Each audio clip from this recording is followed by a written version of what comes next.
When my wife of 6 years handed me divorce papers in our kitchen, she didn't cry. She didn't apologize. She just smiled and said, "Marcus Bennett finally noticed me. He's worth $40 million, and you're worth nothing." Then she texted me a photo from Marcus's yacht with the caption, "Enjoy poverty." I'm David Chen. I'm 35 years old. And what happened next would teach both of them that some things money can't buy, and some people aren't what they appear to be. Before I tell you exactly what doctors discovered about me and how it changed everything, please subscribe to this channel and let me know in the comments which city you're watching from. Stories like this need to be shared because they remind us that assumptions can cost you everything, and the quiet ones are often hiding the most interesting secrets. My name is David Chen, and for 6 years, my wife Sarah thought she knew exactly who I was. A middle school science teacher making $48,000 a year. A man who drove a 2012 Honda Civic. A husband who clipped coupons and suggested we eat at home instead of expensive restaurants. She saw humble. She assumed poor. She never asked the right questions. The morning everything changed started like any other Wednesday. I was grading lab reports at our kitchen table, red pen in hand, when Sarah walked in with papers. She was dressed differently than usual. Designer blouse I hadn't seen before. Expensive perfume. Hair professionally styled. "We need to talk," she said, setting the papers down in front of me. I looked up from a student's incorrect hypothesis about photosynthesis. About what? About us. About this.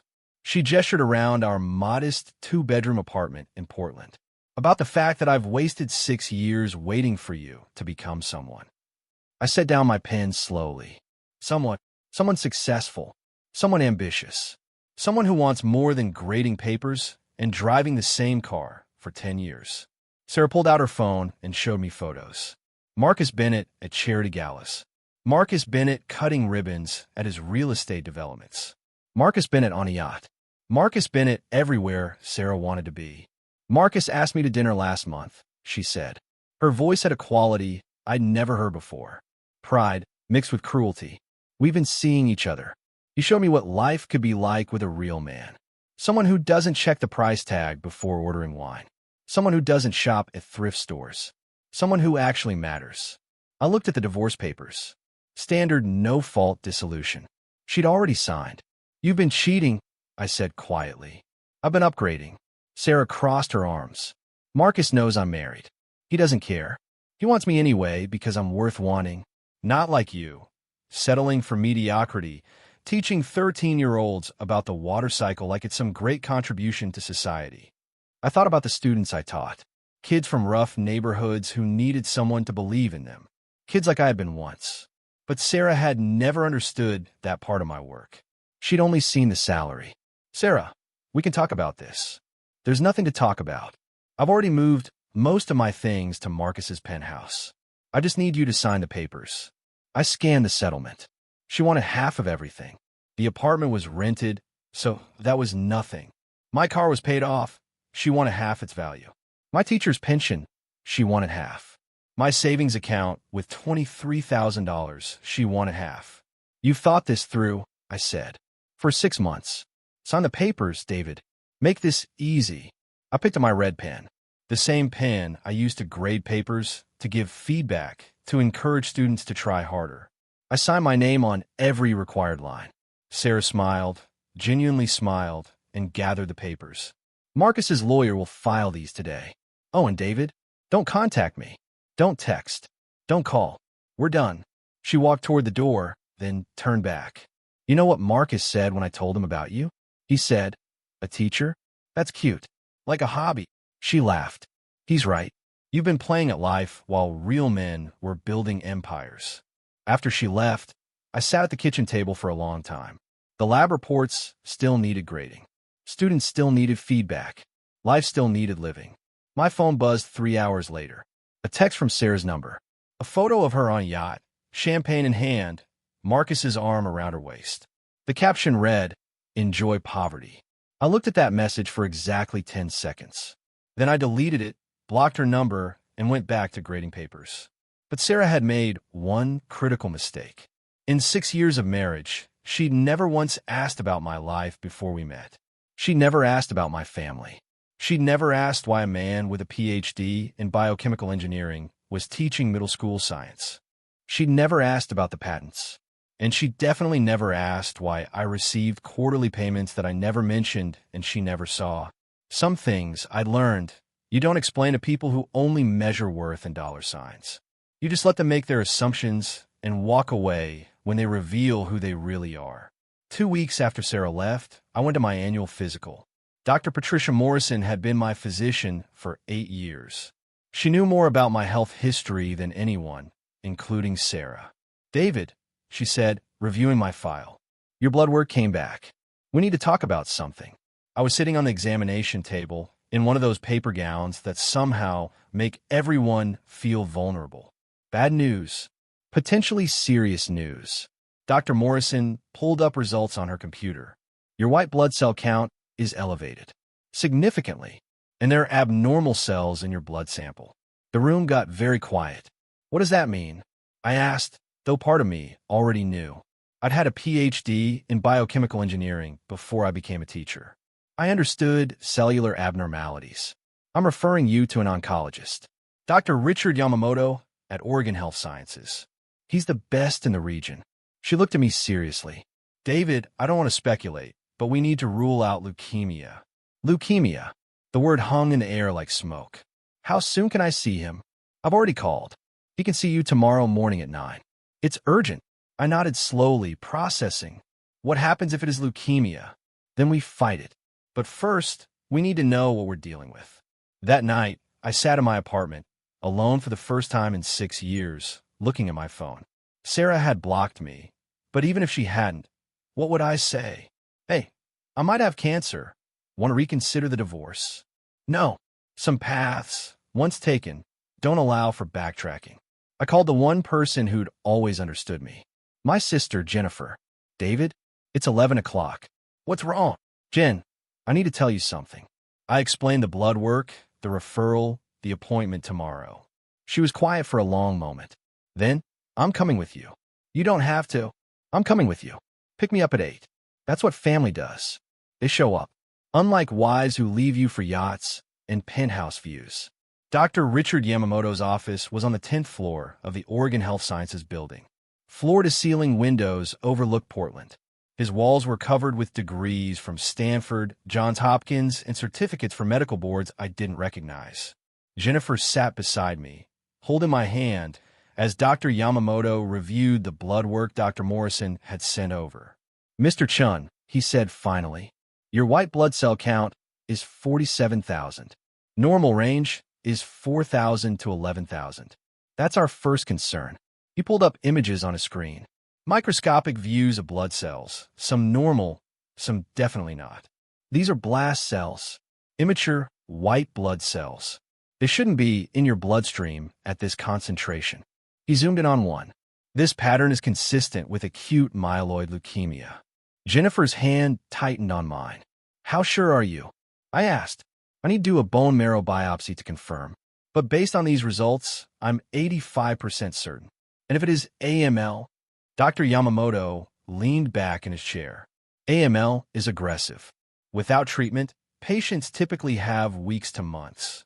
With treatment, chemotherapy, possibly a bone marrow transplant, we can significantly improve those odds." "What are the odds with treatment?"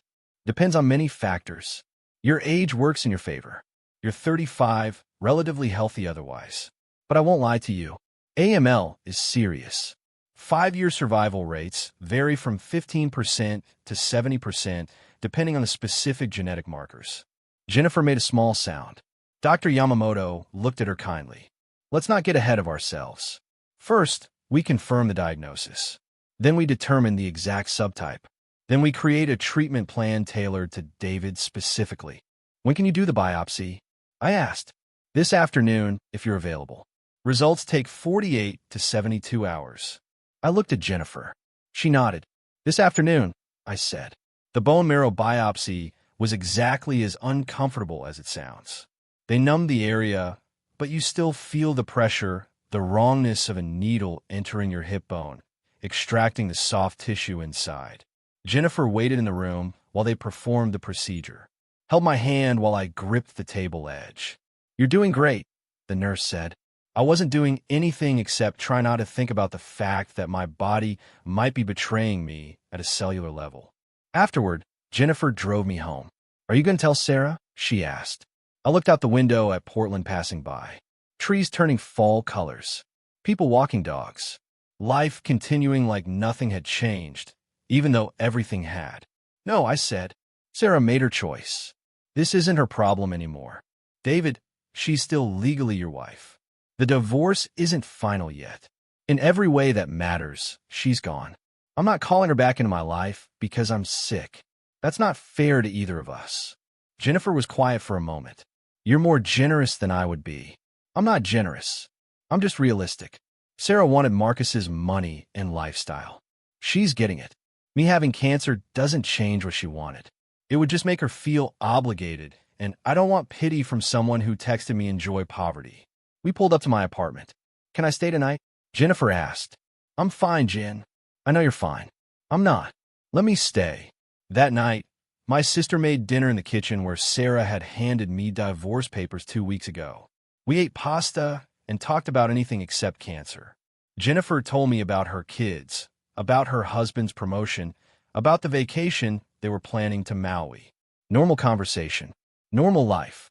Like the biopsy results weren't coming in 48 to 72 hours. At 11, my phone buzzed. Unknown number. I almost didn't answer, but something made me pick up. "David, it's Marcus Bennett." I sat up straighter. Jennifer looked at me questioningly from the couch. "Marcus, why are you calling?" His voice was smooth, confident, the voice of a man who'd never been told no. I wanted to introduce myself properly. "Sarah and I are getting serious, and I think we should meet. Man to man. Sarah and I are getting divorced. What you and she do is your business." "That's very mature of you. Most men would be bitter." I almost laughed. "Is there a reason you called?" "Actually, yes. Sarah mentioned your teacher. I'm on the board of directors for Portland Academy. Private school, very exclusive. We're always looking for qualified educators. I could put in a word for you. The salary is substantially better than public school. Consider it a goodwill gesture." The condescension dripped through the phone. He was offering me charity, and he wanted me to know it. "That's generous," I said neutrally. "But I'm happy where I am." "Teaching middle school? Come on, David. You have a PhD. Surely you want more." "How do you know I have a PhD?" Pause. Sarah mentioned it. Sarah had never cared enough to remember my degree. Marcus had looked into my background. Checking for threats, maybe. Or just satisfying curiosity about the man he'd replaced. "I appreciate the offer," I said. "But I'm exactly where I want to be. Suit yourself. Oh, and David, no hard feelings about Sarah. Sometimes people outgrow relationships. It's natural." He hung up before I could respond. Jennifer was staring at me. That was him. "Marcus, offer me a job. At a school he's on the board for." "That's condescending? Patronizing?" "Yeah." I set my phone down. Marcus Bennett had no idea who I was. Just like Sarah had no idea. They saw a middle school teacher in a modest apartment and assumed they understood my entire life. They were about to learn that assumptions about people are dangerous, especially when you've never bothered to ask the right questions. Friday afternoon, 72 hours after the biopsy, Dr. Yamamoto called. "David, can you come to my office? I have your results." "Tell me now," I said. "I'd rather discuss this in person." "Dr. Yamamoto, I'm a biochemical engineer. I understand medical terminology. Tell me now." He sighed. "It's AML, acute myeloid leukemia, confirmed. But there's something unusual in your genetic markers. Something I need to explain in detail. I'll be there in an hour." Jennifer met me at the hospital. We sat in Dr. Yamamoto's office while he pulled up test results that would change everything. "You have AML," he confirmed. "Specifically, AML with mutated nucleophosmin, or NPM1. This is actually good news within bad news." "How is leukemia good news?" Jennifer asked. "NPM1, mutated AML has better outcomes than other subtypes. 5-year survival rates around 50% to 60% with standard chemotherapy. But here's where it gets interesting." He pulled up a genetic analysis. "David, your bone marrow also shows a rare genetic marker. B27 haplotype with a specific allele combination I've only seen a handful of times in my career. What does that mean? I asked. It means you're an almost universal bone marrow donor match. Not for everyone, but for a significantly higher percentage of the population than normal. Most people match with siblings at 25%, unrelated donors at less than 1%. Your genetic profile matches approximately 8% of the Caucasian population and 12% of Asian populations. The room went very quiet. Why does that matter? Jennifer asked. Dr. Yamamoto leaned forward. Because David needs a bone marrow transplant eventually. But more importantly, because he's likely the only match for dozens of people currently on the donor registry. I processed this slowly. How many people? He pulled up another screen. I checked the national registry. There are currently 47 patients with your HLA markers waiting for donors. Most have been waiting for months, some for years. Without matches, many of them will die. You're saying David could save them? I'm saying David is possibly their only chance. I looked at my hands. Normal hands. Teachers' hands with chalk dust under the fingernails and paper cuts from grading. Hands that belonged to a body that was both sick and uniquely valuable. What happens now? I asked. We start your chemotherapy immediately.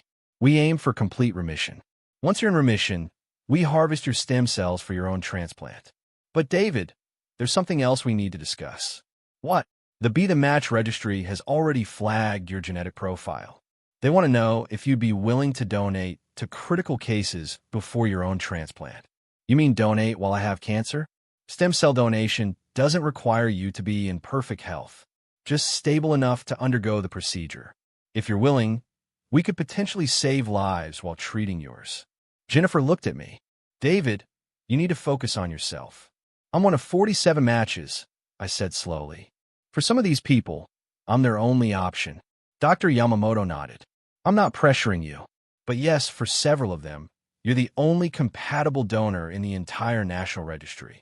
How long do I have to decide? The registry needs an answer within 48 hours for the most critical case. A 7-year-old girl with aplastic anemia. Without a transplant in the next 6 weeks, she won't survive. A 7-year-old girl, probably younger than my students, but not by much. Someone's daughter. Someone's sister. What's her name? I asked. Dr. Yamamoto hesitated. I can't release that information. But if I agree to donate, I'd know eventually? Potentially yes, if both parties consent after the donation. I thought about Sarah on Marcus's yacht, about her text message, enjoy poverty, about the 6 years she'd spent with me, never once asking about my past, my family, my reasons for teaching instead of pursuing corporate biochemistry. She'd measure my worth in dollars and found me lacking. But here, in this office, Dr. Yamamoto was telling me that my genetic code made me invaluable to people I'd never met. I'll do it, I said. For the girl. For whoever needs it. Jennifer grabbed my arm. David, you have cancer. You need to focus on your own treatment. I will. But if I can help someone while I'm fighting this, why wouldn't I? Dr. Yamamoto looked at me with something like respect. I'll contact the registry. We'll start your chemotherapy next week. The stem cell donation can happen once you're stable. As we left his office, Jennifer was quiet. Say it. I told her. You're an idiot. I'm aware. You have cancer, and you're volunteering to donate bone marrow to strangers. Not bone marrow. Stem cells. It's different. David. I stopped walking and faced my sister. Jen, I might die from this. The survival rates aren't great. If I'm going to die anyway, wouldn't you rather I save some lives first? Her eyes filled with tears. You're not going to die. You don't know that. I know you're stronger than cancer. I know you survived mom and dad dying when you were 19. I know you put yourself through school while raising me. I know you became a teacher instead of taking that job at Pfizer because you wanted to help kids who looked like us, kids from rough neighborhoods who needed someone to believe in them. I know you're the strongest person I've ever met. So no, you're not going to die. I hugged my sister in the hospital hallway while other patients walked past, while doctors rushed to emergencies, while life continued its relentless forward motion. I'm not doing this to be noble, I said quietly. I'm doing it because someone has to, and I can. The first chemotherapy session was scheduled for Monday. Dr. Yamamoto explained what to expect: nausea, fatigue, hair loss, increased infection risk. The treatment would last 4 to 6 months, depending on how my body responded. Bring someone with you, he advised. You won't want to drive yourself home. Jennifer took the day off work. We arrived at the cancer center at 7 a.m. The infusion room was full of recliners where patients sat receiving treatments through 4 lines. Some read books. Some slept. Some stared at the bags of poison dripping into their veins with expressions of resignation. A nurse named Carol got me situated. She accessed my port, connected the lines, started the pre-medications. First time? She asked kindly. Is it that obvious? You have that look, like you're waiting for something terrible to happen. Isn't something terrible happening? Depends on your perspective. You could see this as poison destroying your body, or you could see it as medicine saving your life. She patted my arm. I've been doing this 20 years. Attitude matters. Patients who fight, who stay positive, who find reasons to keep going, they do better. What's your success rate? We don't think in terms of success or failure. We think in terms of days, weeks, months. Every day you're alive is a success. The chemotherapy took 4 hours. Jennifer sat beside me, reading aloud from a book about a teacher who inspired students against impossible odds. The irony wasn't lost on either of us. Halfway through, my phone buzzed. Text from an unknown number. Hi, David, it's Sarah. Marcus told me he called you. I hope there are no hard feelings. I'm very happy now. I hope you can be happy for me, too. I showed Jennifer the text. She has some nerve, Jennifer said. She doesn't know, I replied. Doesn't know what? That I'm sitting here with poison in my veins. That I might die in the next year. That doctors discovered I'm genetically special. She doesn't know anything about me. She never did. I deleted the text without responding. By hour 3, the nausea hit. Carol brought me anti-nausea medication and ginger ale. By hour 4, I was exhausted in a way I'd never experienced. Not tired, exhausted, like my cells were too weary to function. Jennifer drove me home. I slept for 14 hours straight. Tuesday morning, I woke to my phone ringing.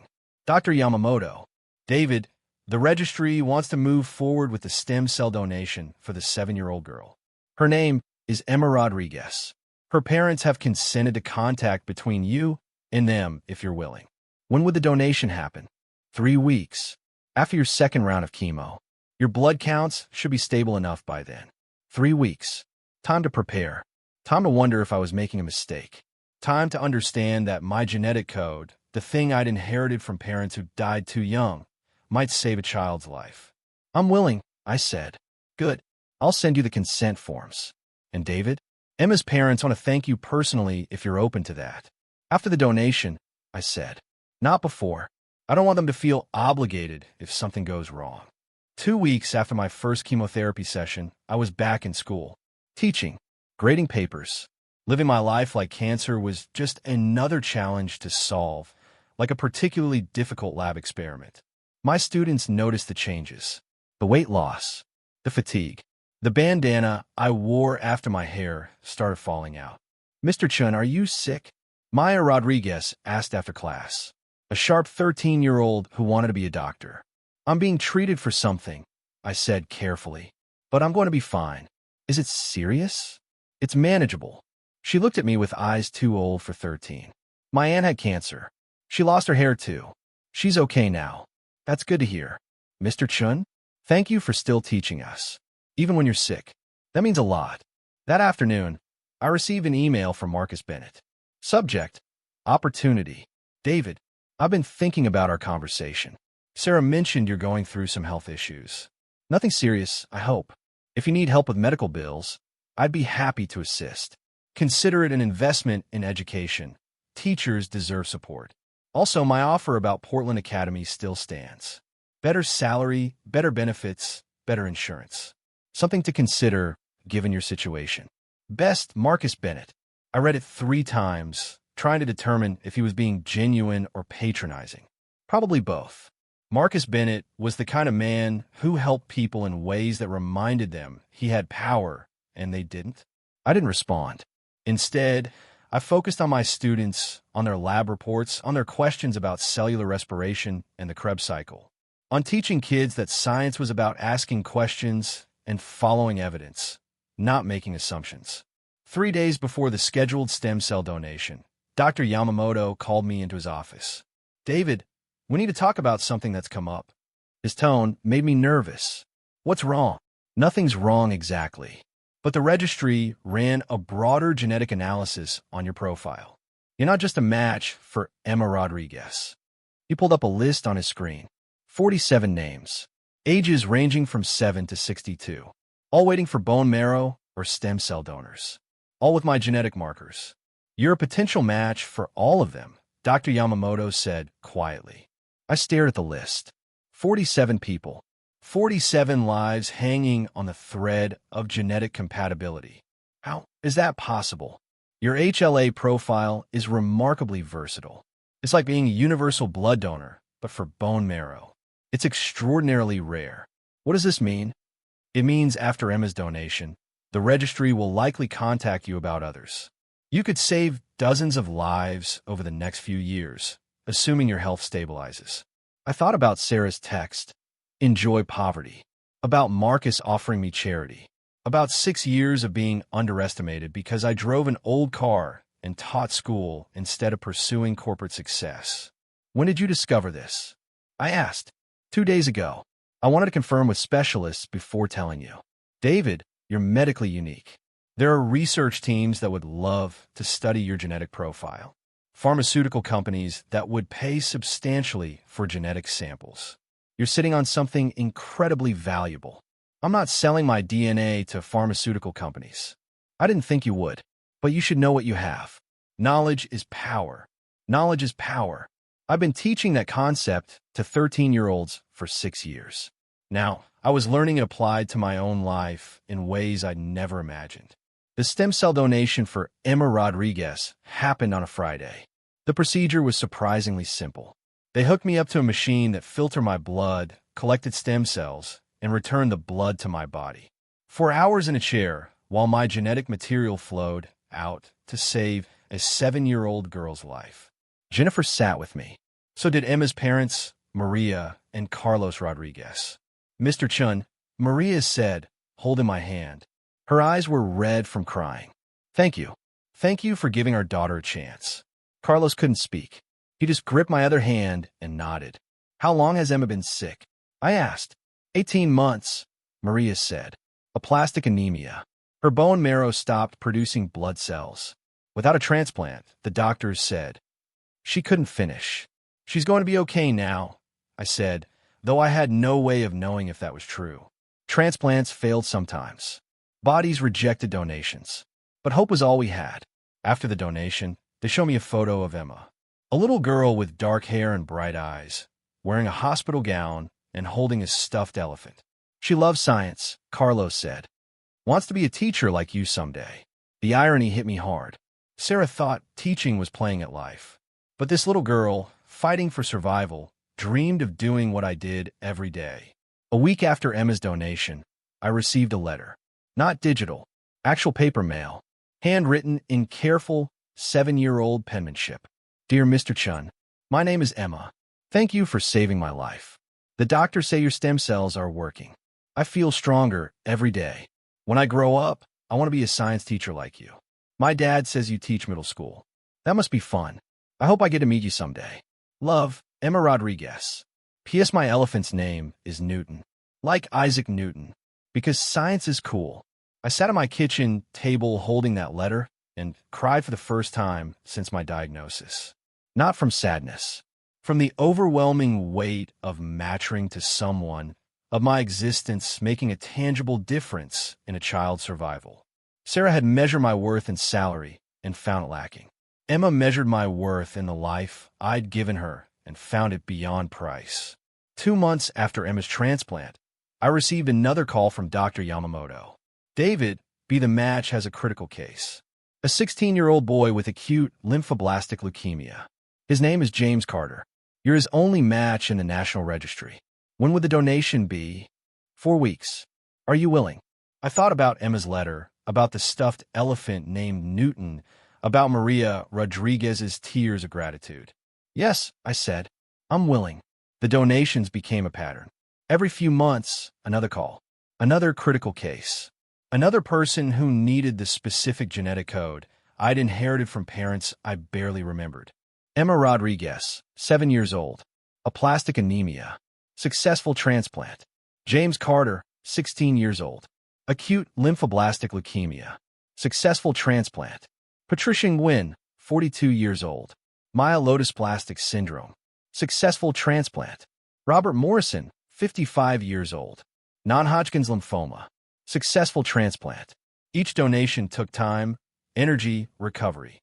Each one pushed my own treatment back slightly. Dr. Yamamoto monitored my health carefully, making sure I wasn't compromising my own survival for others. David, you can say no, he reminded me before each procedure. But I never did, because what was the point of surviving if I couldn't help others survive too?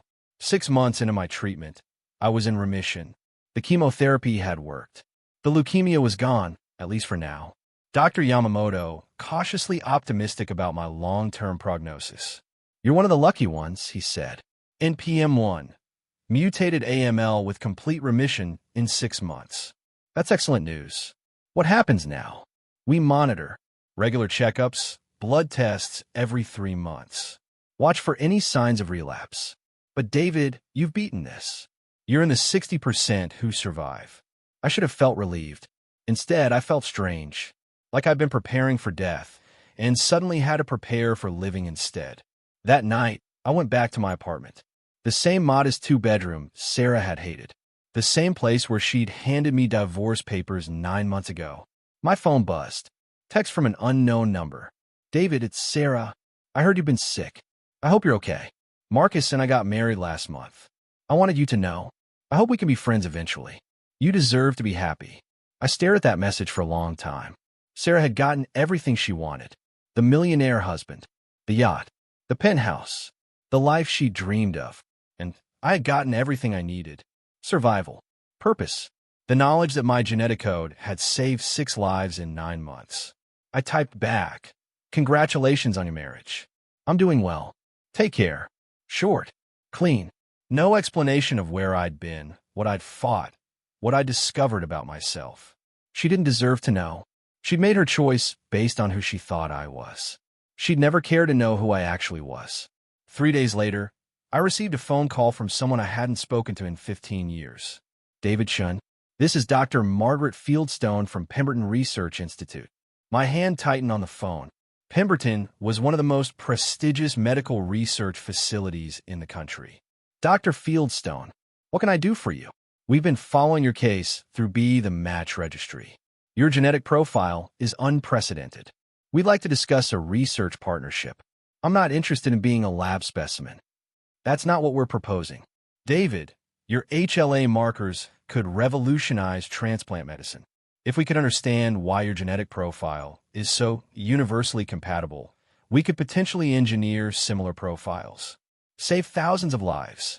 I'm a middle school teacher, Dr. Fieldstone. I don't have time for research studies. We're prepared to offer substantial compensation. $500,000 for exclusive access to your genetic profile for 5 years. Plus ongoing royalties if we develop any treatments based on your DNA. $500,000. I thought about Sarah's text. Enjoy poverty. I need to think about it, I said. Of course. But David, you should know, there are pharmaceutical companies who would pay 10 times that amount. We're offering partnership, not exploitation. Think about it. After she hung up, I sat in my classroom, surrounded by posters of the periodic table and diagrams of cell division, and laughed. For 6 years, Sarah had thought I was poor.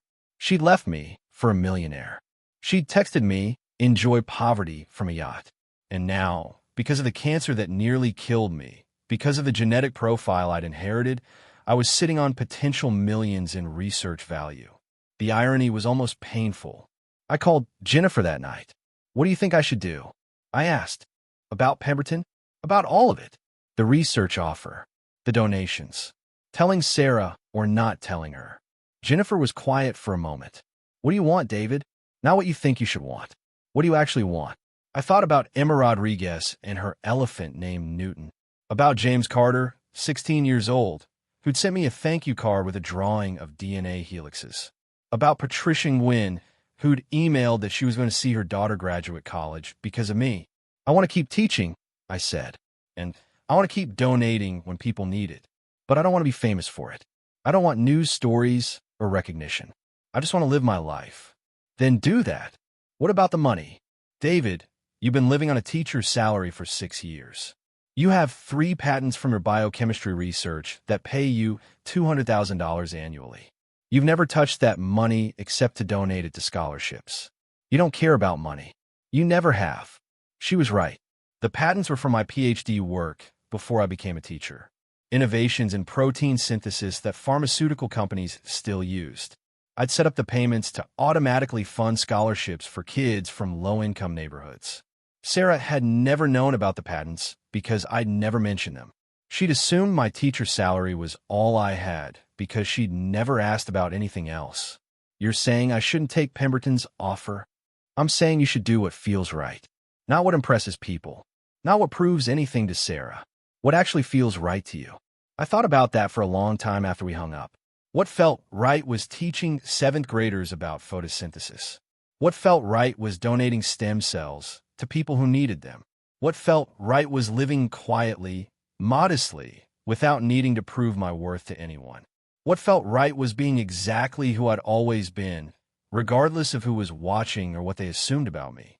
I called Dr. Fieldstone the next morning. I'll participate in your research, I said, but not for $500,000. We're open to negotiation. I'll do it for free, but I have conditions. Silence on her end. Then, I'm listening. Any treatments developed from my genetic profile must be made available to low-income patients at cost. No price gouging. No denying people treatment because they can't afford it.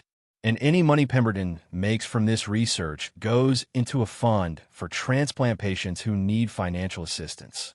David, we're a for-profit research institute. Those are my conditions. Take them or leave them. Another pause. Then, I need to discuss this with our board. You have 1 week. I hung up feeling lighter than I had in months. A week later, Dr. Fieldstone called back. The board has agreed to your conditions. All of them. We've never had a donor refuse payment before. I'm not a donor. I'm a partner.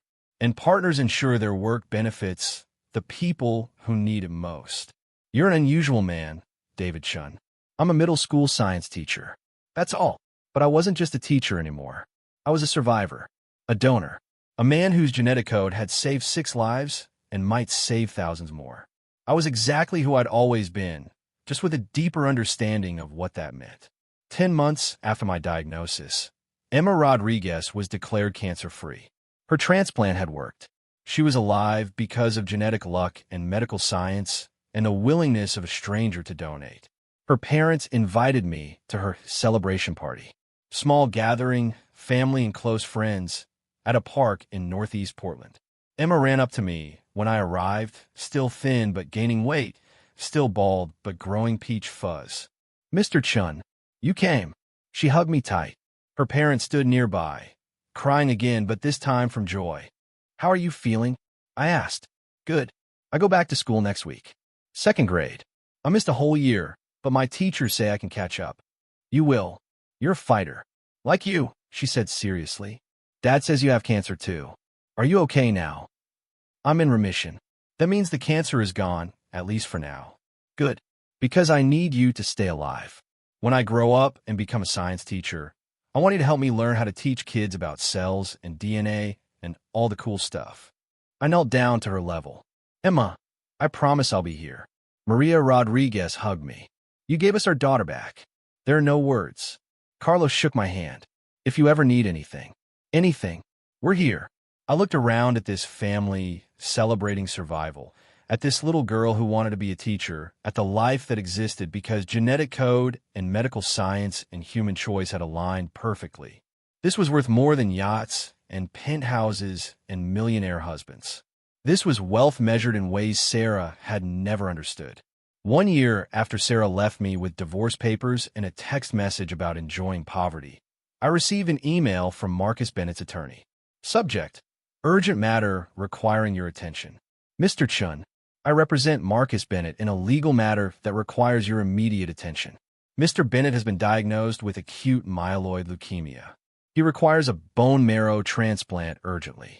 Testing has shown that you are a potential match. We understand you're on the Be the Match registry and have donated previously. We are prepared to offer $250,000 for an expedited donation. Time is critical. Please contact our office immediately. I read that email 5 times. Marcus Bennett, the man who'd offer me charity, the man who'd stolen my wife, the man who'd said teaching was cute, like a hobby. Marcus Bennett had the same cancer I'd survived, and his genetic profile matched mine. I called Dr. Yamamoto immediately. Did you know about this? I asked. The registry contacted me yesterday. They wanted to know if you'd be willing. I told them I'd ask you, but the decision is entirely yours. How bad is he? Advanced AML. Without a transplant soon, his prognosis is poor. I sat at my kitchen table, the same place where Sarah had handed me divorce papers, where I'd read Emma's letter, where I'd made every major decision in the past year. Marcus Bennett was dying. I could save him, or I could do nothing and let nature take its course. What would you do? I asked Dr. Yamamoto. That's not a fair question. I'm a doctor. I'm obligated to help people regardless of personal feelings. But if it were you, he sighed. David, I watched you donate to 6 strangers in the past year. You've never hesitated. You've never asked about their character, their history, their worthiness. You just donated because you could. What's different about Marcus Bennett? Everything was different. Marcus had taken Sarah. Marcus had condescended to me. Marcus had measured my worth and found it lacking. But Marcus was also dying, and I had the genetic code that could save him. I thought about what I told my students 100 times. Science doesn't care about your feelings. It cares about evidence and truth. Ethics are harder than facts. Tell the registry I'll donate, I said. But I have conditions. What conditions? Marcus never knows it was me. Anonymous donation. And no payment. I don't want his money. David, those are my conditions. Dr. Yamamoto was quiet for a moment. Then, you're a better man than most. I'm not better. I'm just trying to be consistent. The donation was scheduled for 2 weeks later.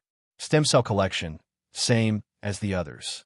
For hours in a chair, while my genetic material flowed out to save the life of a man who tried to make me feel small. Jennifer drove me to the appointment. You don't have to do this, she said for the 10th time. I know. He doesn't deserve this. Probably not. Then why? I looked out the window at Portland passing by. Because Emma Rodriguez deserved it. James Carter deserved it. Patricia Nguyen deserved it. If I only save people who deserve it, who decides who's worthy? Me? That's too much power. You're basically Gandhi. Gandhi didn't have leukemia. Fair point. The donation proceeded without complications. My stem cells were collected, processed, and prepared for Marcus Bennett's transplant. He would never know they came from the man whose wife he'd married, the man he'd offered charity to, the man he'd dismissed as playing at life. 3 weeks later, Dr. Yamamoto called. Marcus Bennett's transplant was successful. He's responding well to your stem cells. His doctors are cautiously optimistic. That's good, I said. David, his medical team wants to thank the anonymous donor. They don't know it was you, but they're amazed by the generosity. Tell them it wasn't generosity. It was just the right thing to do. After I hung up, I sat in my classroom preparing for Monday's lesson on cellular respiration. The Krebs cycle, ADP production, the fundamental processes that keep us alive. My students would learn about mitochondria and energy transfer. They wouldn't know their teacher had spent the past year fighting cancer and donating stem cells. They'd just see Mr. Chen, the science teacher who wore bandanas and sometimes looked tired but always showed up. That was exactly how I wanted it.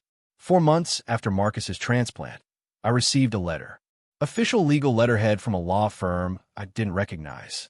Dear Mr. Chen, we represent the estate of Marcus Bennett. We regret to inform you that Mr. Bennett passed away on October 15th from complications related to pneumonia following his bone marrow transplant. As Mr. Bennett's legal representative, I am reaching out regarding a matter he discussed with me before his death. Mr. Bennett discovered through his medical team that you were his stem cell donor. While the registry maintains anonymity, certain details allowed him to deduce your identity. Before his death, Mr. Bennett wished to thank you personally. He asked me to deliver the enclosed letter and to inform you that he has established a $2 million scholarship fund in your name for students pursuing science education. Please accept our condolences and our deep gratitude for your generosity. Inside was a handwritten letter. Marcus Bennett's handwriting, shaky but legible. David, I know it was you. The timing, the genetic markers, the anonymous insistence. It took me 3 weeks to figure it out, but I know. You saved my life after I stole your wife. After I offered you charity. After I treated you like you were less than me because you chose teaching over corporate success. The transplant bought me 4 extra months. 4 months to understand that I measured worth incorrectly my entire life. 4 months to realize that the man I dismissed was the man who gave me more time on this earth. Sarah left me, did you know? When the cancer got bad, when the treatments made me weak, when I couldn't maintain the lifestyle she wanted. She left me for someone else, someone healthier, someone with more money. The irony isn't lost on me. I spent my life accumulating wealth and power. You spent your life giving away pieces of yourself to save strangers. I'm not sure who had the richer life, but I'm starting to suspect it wasn't me. Thank you for saving me, even when I didn't deserve it. Thank you for being the kind of man I should have been. The scholarship fund is the least I can do. Teach more kids. Save more lives. Be the person I never learned how to be. With gratitude and regret, Marcus Bennett. I sat at my kitchen table holding that letter for a long time. Marcus Bennett had died 4 months after his transplant. The stem cells had worked, but his immune system, weakened by cancer and treatment, couldn't fight off infection. He'd figured out I was his donor. And in his final months, he'd understood what Sarah never had. That worth isn't measured in yachts and penthouses and bank accounts. It's measured in the lives you touch, the people you save, the choices you make when no one's watching. Jennifer came over that evening. I showed her the letter. A $2 million scholarship fund, she said quietly. That's substantial. It is. How do you feel? I thought about Marcus lying in a hospital bed, dying despite the stem cells I'd given him. About Sarah leaving him when the money and power weren't enough. About the scholarship fund that would help hundreds of students pursue science education. Sad, I said. For Marcus. For Sarah. For everyone who spends their life chasing the wrong things. But not for yourself. No, not for myself. That night, I wrote to Emma Rodriguez, updating her on my health. I wrote to James Carter, checking on his recovery. I wrote to Patricia Nguyen, congratulating her on her daughter's college graduation. I didn't write to Sarah. She'd made her choices. I'd made mine. Our paths had diverged, and that was okay. 2 years after my diagnosis, I stood in front of my 7th grade science class teaching cellular respiration. The mitochondria is the powerhouse of the cell, I said, drawing the organelle on the board. It converts glucose into ADP, which is chemical energy your cells use for everything. Movement, growth, repair, survival. Without mitochondria, without this process, you wouldn't exist. Maya Rodriguez raised her hand. She was in 8th grade now, my former student, but she sometimes visited my classroom. Mr. Chen, isn't it amazing that something so small controls whether we live or die? It is amazing. That's what I love about science. The smallest things, cells, molecules, genes, they determine everything about who we are and whether we survive. After class, Maya approached my desk. Mr. Chen, I've decided. I'm going to study medicine. I want to be an oncologist. That's wonderful, Maya. It's because of you, the way you taught us about cells and DNA, even when you were sick. You made science feel important, like it matters. It does matter, and you'll be an excellent doctor. She smiled and left. I sat at my desk, surrounded by student papers and lab reports, and thought about the past 2 years. Cancer diagnosis, chemotherapy, remission, 6 stem cell donations, Marcus Bennett's death, a $2 million scholarship fund, Emma Rodriguez cancer-free, James Carter in remission, Patricia Nguyen celebrating 5 years of survival. Sarah had left me with divorce papers and a text about enjoying poverty. But I discovered I was rich in ways she'd never understand. Rich in genetic code that saved lives. Rich in purpose that went beyond salary and status.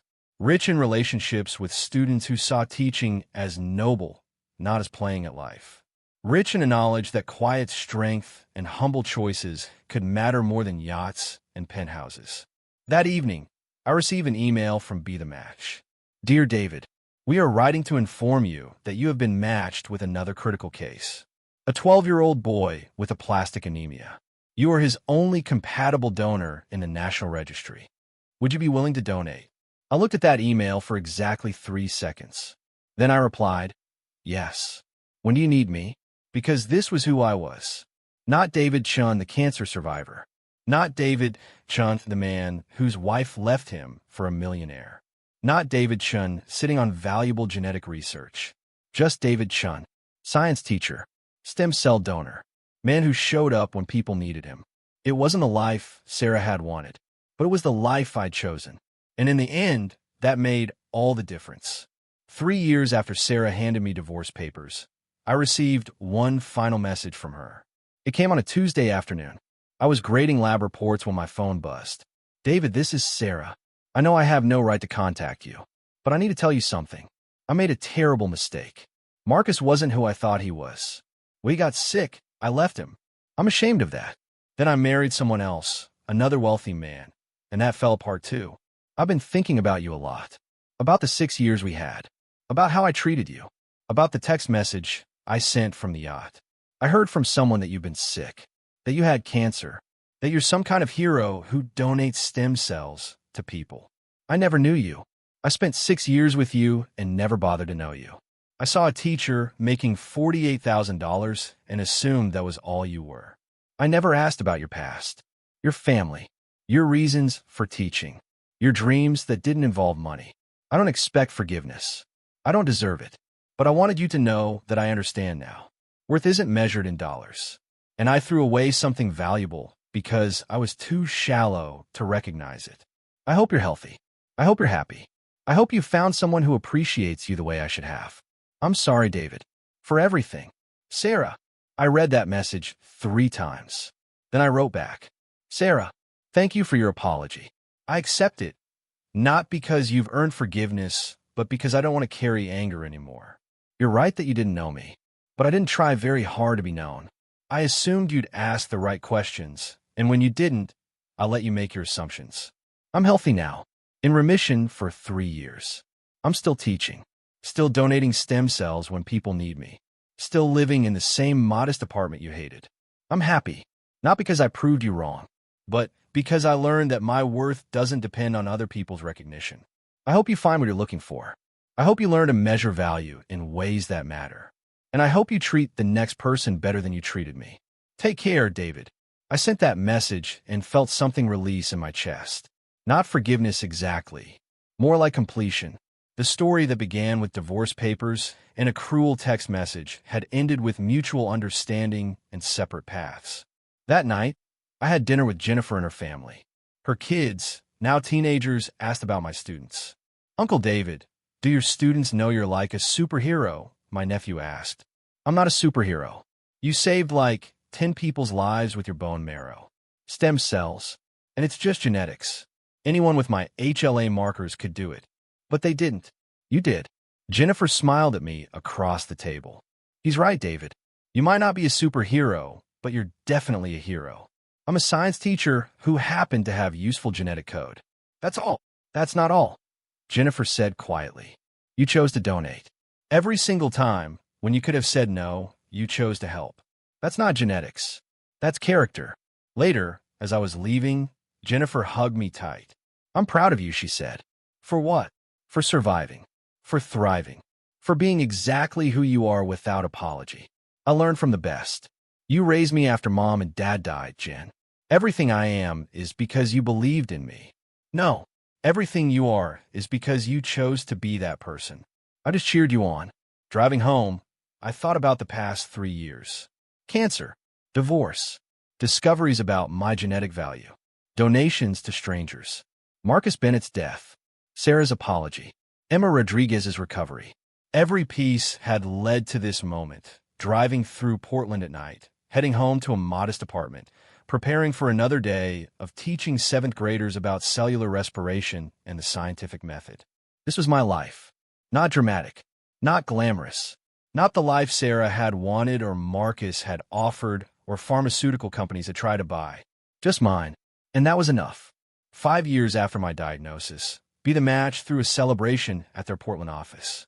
They invited all the donors who'd saved multiple lives. I almost didn't go.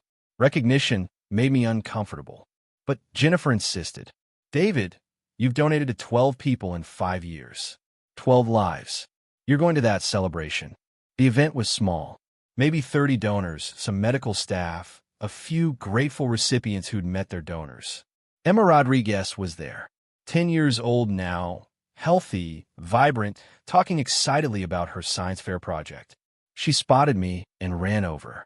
Mr. Chen, did you see my project? It's about stem cell transplants and HLA markers. I want people to understand how donations work. That's an excellent topic, Emma. Her parents were there too. Maria hugged me like always. Carlos shook my hand with tears in his eyes like always. She's thriving, Maria said. 5th grade. Top of her class. Wants to be a doctor now, not just a teacher. No offense to teachers. None taken. Doctors need to learn from someone. The event coordinator, a woman named Beth, approached with a microphone. Everyone, can I have your attention? We're going to hear from a few of our donors about why they chose to give. Several people spoke. Teachers, parents, college students, retirees. Each with their own reason for donating. Then Beth looked at me. David Chen, would you like to share? I hesitated. Public speaking wasn't my strength. But Emma was watching me with those bright eyes, and I thought about what I'd tell my students. I'm David Chen, I said into the microphone. I'm a middle school science teacher. 5 years ago, I was diagnosed with acute myeloid leukemia. During my treatment, doctors discovered I had rare genetic markers that made me a match for many people waiting for donors. I've donated 12 times in 5 years. People ask me why. The answer is simple. Because I could. I teach science. I teach my students that we're all made of the same building blocks. Carbon, hydrogen, oxygen, nitrogen. We're 99% genetically identical to each other. That 1% difference, those genetic variations, they matter for transplants. But they don't matter for humanity. If my genetic code can save someone's life, then using it for that purpose is the most logical choice I can make. It's not heroic. It's just math and compassion combined. Emma Rodriguez is alive because genetic lottery gave me compatible HLA markers. James Carter is in remission for the same reason. So are 10 other people I've met or will meet someday. I'm not special. I'm just lucky enough to be useful. And that's enough. I sat down to applause. Emma hugged me. Other donors nodded in recognition of shared experience. After the event, a young woman approached me nervously. Mr. Chun, I'm Rebecca Lawson. You donated stem cells for my brother 2 years ago. Michael Lawson. I remembered. 17 years old. Hodgkin's lymphoma. Ow, it was Michael. He's in remission. Finishing high school. Planning to study biology in college. She started crying. You saved his life. Our whole family, we think about you every day. We pray for you. We're so grateful. How is your brother doing now? I asked gently. He's here, she said, turning. Michael, a tall teenager, approached, healthy and strong. He shook my hand with both of his. Mr. Chun, thank you. There aren't words big enough, but thank you. This was why I donated. Not for recognition, not for gratitude, but for moments like this, seeing people alive and thriving because genetic compatibility and medical science and human choice had aligned. That night, I updated my classroom bulletin board, added a new poster about bone marrow donation, added information about Be the Match registry, added a simple message. Your genetic code might save someone's life. Consider registering as a donor. Monday morning, Maya Rodriguez, now in 9th grade, stopped by during lunch. Mr. Chun, I registered for Be the Match this weekend. My mom helped me. That's wonderful, Maya. You inspired me. I figure if I can't donate until I'm 18, at least I'll be ready when the time comes. The world needs more people who think like you. She smiled and left. I sat at my desk, surrounded by student drawings of cells and molecules, thinking about the chain reaction of choices. I'd chosen to teach instead of pursuing corporate biochemistry. Sarah had chosen to leave me for someone wealthier. I'd chosen to donate stem cells when people needed them. Marcus had chosen to establish a scholarship fund before he died. Sarah had chosen to apologize years later. Emma had chosen to study science because of her transplant experience. Michael Lawson had chosen to study biology. Maya had chosen to register as a donor. Every choice created ripples. Every decision influenced someone else's future. Every action mattered in ways we couldn't predict. Sarah had measured my worth in dollars and found me lacking. But I'd measure my worth in lives saved and found myself richer than I'd ever imagined. 7 years after my diagnosis, I received a package in the mail. No return address, just my name and apartment number written in careful handwriting. Inside was a photo album, handmade, with careful attention to detail. The first page had a photo of Emma Rodriguez at 7 years old, bald and thin, holding Newton the elephant in a hospital bed. The second page had a photo of Emma at 10, healthy and smiling, at her 5th grade science fair. The third page had Emma at 12, accepting an award for academic excellence. Each page documented her recovery, her growth, her life continuing because of stem cells and medical intervention and genetic compatibility. The last page had a handwritten note. Mr. Chen, I'm 13 now, a teenager. Can you believe it? 6 years ago, doctors said I'd die without a transplant. You saved my life. I'm in 8th grade. I have straight A's. I want to study medicine, specifically oncology and transplant medicine. I want to save lives like you saved mine. This album is to show you what your choice meant.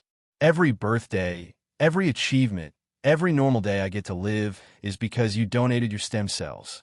I don't know if you think about me often. Maybe I'm just one of many people you've helped. But I think about you every single day. You're my hero. Thank you for giving me a future. Love, Emma Rodriguez. P.S. Newton, the elephant, is still with me. He sits on my bookshelf and reminds me that science is cool and miracles are real. I sat in my apartment holding that album and cried. Not from sadness. From the overwhelming beauty of knowing that my existence had fundamentally changed the trajectory of another human being's life. Sarah had texted me, "Enjoy poverty" from a yacht. But Emma had sent me an album documenting 7 years of life I'd helped create. Which one of us was truly wealthy? The answer was obvious. 10 years after my diagnosis, I stood in front of a new group of 7th graders teaching the same lesson I'd taught 100 times before. The cell is the basic unit of life, I said. Everything about you, your eye color, your height, your ability to fight disease, it all starts here. With DNA, with genetic code, with the information stored in molecules so small you need an electron microscope to see them. You are literally made of stardust and genetic lottery. The atoms in your body were forged in ancient stars. The DNA in your cells is a unique combination that's never existed before and will never exist again. You are singular, irreplaceable, valuable beyond measure. Never let anyone tell you otherwise. A student raised her hand. Mr. Chen, is it true you have special DNA that saves people's lives? I paused. The story had spread over the years, though I'd never advertised it. I have genetic markers that make me compatible with certain bone marrow recipients. But everyone's DNA is special in its own way. You might be someone's perfect match someday, too. How many people have you saved? I've donated to 15 people over 10 years. But I'm not saving them alone. It's doctors, nurses, researchers, the person's own immune system. I'm just one piece of a complex puzzle. After class, the same student approached my desk. Mr. Chen, I want to be a donor when I'm old enough. How do I register? I showed her the Match website, explained the process, watched her eyes light up with the possibility of helping someone someday. This was teaching, not just conveying information about mitochondria and cellular respiration, but inspiring students to see themselves as valuable, capable of contributing to others' survival. That evening, I had dinner with Jennifer and her family. Her kids were in college now. Tom had moved faster than I'd realized. Uncle David, my niece, said, I wrote my college essay about you, about how you survived cancer and became a stem cell donor, about how you taught me that worth isn't measured in money but in lives touched. Did you get in? Full scholarship to Oregon State. Pre-med program. I hug her tight. Your parents must be so proud. They are, but I'm proud of you. You show me what it means to live with purpose. After they left, I sat on my porch watching the Portland sunset and thought about the past decade. Cancer diagnosis that could have killed me. Divorce from a woman who measured worth in yachts and penthouses. Discovery of genetic markers that made me medically valuable. 15 stem cell donations. 15 lives saved or extended. Marcus Bennett's death and posthumous understanding. Sarah's apology and separate path forward. Emma Rodriguez, thriving, studying science, planning to become a doctor. A generation of students learning that DNA matters, that science matters, that choices matter. I was 55 years old now. Older, slower, carrying the weight of chemotherapy and cancer survival. But alive, healthy, in remission for 10 years. And still teaching, still donating when needed. Still living in the same modest apartment Sarah had hated. Still wealthy in ways that had nothing to do with bank accounts. My phone buzzed. Email from Be The Match. Dear David, we are writing to inform you that you have been matched with another critical case. A 9-year-old girl with aplastic anemia. You are her only compatible donor. Would you be willing to donate? I looked at that email and smiled. 10 years. 15 donations. And still, people needed what I could give. I replied immediately, yes. When you need me? Because this was who I was. David Chen, science teacher, cancer survivor, stem cell donor. Not wealthy by Sarah's definition. Not successful by Marcus's definition.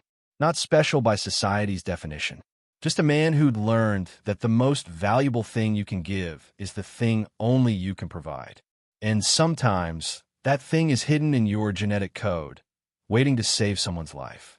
15 years after Sarah texted, "Enjoy poverty," I received one final message. It came on a Saturday morning. I was having coffee, preparing for another week of teaching, when my phone buzzed. Unknown number. Mr. Chen, this is Emma Rodriguez. I'm 18 now. I just got accepted to medical school. Johns Hopkins. Full scholarship. I wanted you to be the first to know, because none of this would exist without you. Thank you for giving me life. Thank you for showing me that science can save people. Thank you for being the hero I needed when I was 7 years old and dying. I'm going to be a doctor. I'm going to save lives. And every single life I save will be partly because you saved mine first. With eternal gratitude, Dr. Emma Rodriguez, future. I sat on my porch reading that message as the sun rose over Portland. Somewhere, Sarah was living her life, probably still chasing wealth and status. Somewhere, Marcus Bennett Scholarship Fund was helping students pursue science education. Somewhere, 15 people I donated to were living their lives because genetic compatibility and medical science had aligned. And here, in a modest apartment in Portland, a middle school science teacher sat watching the sunrise and understanding finally, completely, what wealth really meant. It meant Emma Rodriguez getting accepted to medical school. It meant students registering as bone marrow donors. It meant lives saved and futures created and ripples extending far beyond what anyone could measure. Sarah had texted me, "Enjoy poverty." But I discovered something she never understood. The richest life is the one that matters most to others. And by that measure, I was wealthier than any millionaire could ever be. I finished my coffee, grabbed my lesson plans, and headed to school. Because 7th graders needed to learn about cellular respiration. And who knows? Maybe one of them had genetic markers that would save someone's life someday. Maybe I'd inspire the next generation of quiet heroes. Maybe, in the end, that was the whole point. If you've ever been underestimated because of your job, your lifestyle, or your quiet nature, let me know in the comments. Have you discovered that your true worth had nothing to do with what others assumed about you? Sometimes the most valuable people are the ones who don't need to prove anything. Sometimes wealth is measured in lives touched, not dollars earned. And sometimes the person everyone underestimates turns out to be the one who matters most. Subscribe to this channel for more true stories about dignity, survival, and discovering your worth when others can't see it. Your support helps these important stories reach people who need to hear them. Remember, Respect isn't about money. It's about character. And character is what remains when everything else is stripped away.